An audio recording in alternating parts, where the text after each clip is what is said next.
Hello বন্ধুরা, good evening. আজকে তোমাদের সঙ্গে শেয়ার করব টিচার্স ডেতে সোনা ওর মিমিকে কিভাবে সারপ্রাইজ দিয়েছে। ও কিন্তু মিমি হলো ওর ম্যামও হয়, মানে ওর সন্ধ্যাবেলায় পড়াটা সম্পূর্ণ ওর মিমিই দেখে। হলে ওর একদিকে তো মিমি হয় আর একদিকে তো মিস হয়, ওর জন্য ওর মিমিকেই সারপ্রাইজ দিয়েছিল। আর ওর ম্যাম, যে ম্যাম সকালবেলা পড়ায়, ও তাকে খুব ভয় পায়, ওর জন্য সেরকম ভাবে কিছুই করা হয়নি। তাকে শোনা একটা পেন দিয়েছিল আর জাস্ট কিছুই করা হয়নি। আর ওর মিমিকে ও এইভাবে আলাদাভাবে সারপ্রাইজ দিয়েছিল। ওর বাবার কাছে অনেক বায়না করে ও এই কেকটা কিনেছিল।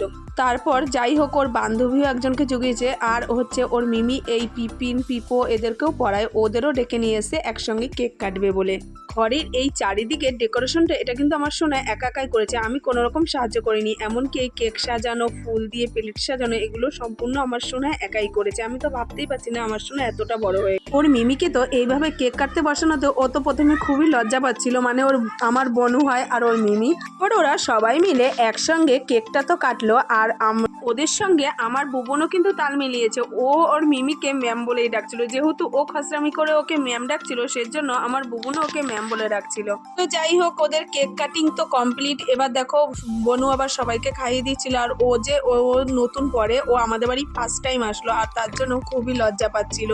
দীপও মাঝে মাঝেই আসে, সেজন্য ও তো খুবই লজ্জা পাচ্ছিল। তারপর দেখো, সোনাকে ওর মিমি কেক খাই দিল, ওর মিমিকে ও আবার একটু খাইয়ে দিল। যাই হোক, এইভাবে আমার কেক কাটিংটা হলো। তারপর বনু আমাকে বলছিল, এদি তুইও একটু নে। তা আমি আবার সেই সময় পুজো দেওয়ার জন্য নাইটি পরেছিলাম, ধোয়া নাইটি, ওর জন্য সেই অবস্থায় আমি আর কেকটা মুখে নিলাম। বললেন ঠিক আছে রেখে দে, আমি পরে খেয়ে নেবো। আর এদিকে দেখো, তারপর গিফট দেওয়ার পর্ব চল। আর এর মাঝখানে আমি তো সোনার কাণ্ড দেখে পুরো হাসতে হাসতে পাগল হয়ে যাচ্ছিলাম। আর এদিকে ওর মিমিও খুব হাসছিল ওর কাণ্ড দেখে। ও একটু দুষ্টুমি করছিল ওর সঙ্গে, ওর সঙ্গে দুষ্টুমি করছিল।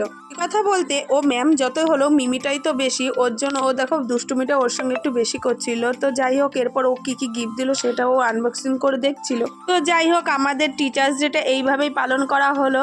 আর বনু যেই কার্ডটা দেখাচ্ছিল যে ও পাঞ্চালির খামের মধ্যে ভরে ও ওই কার্ডটা দিয়েছিল, এই কার্ডটা ও মিওমোর থেকে যে কেক এনেছিল তার সঙ্গে দিয়েছিল। ও তাতে আবার ওর মিমির নাম লিখে দিয়েছে। টিচার্স ডে এইভাবেই পালন করলাম। দেখা হচ্ছে নতুন কোনো ভিডিওর সঙ্গে। টাটা।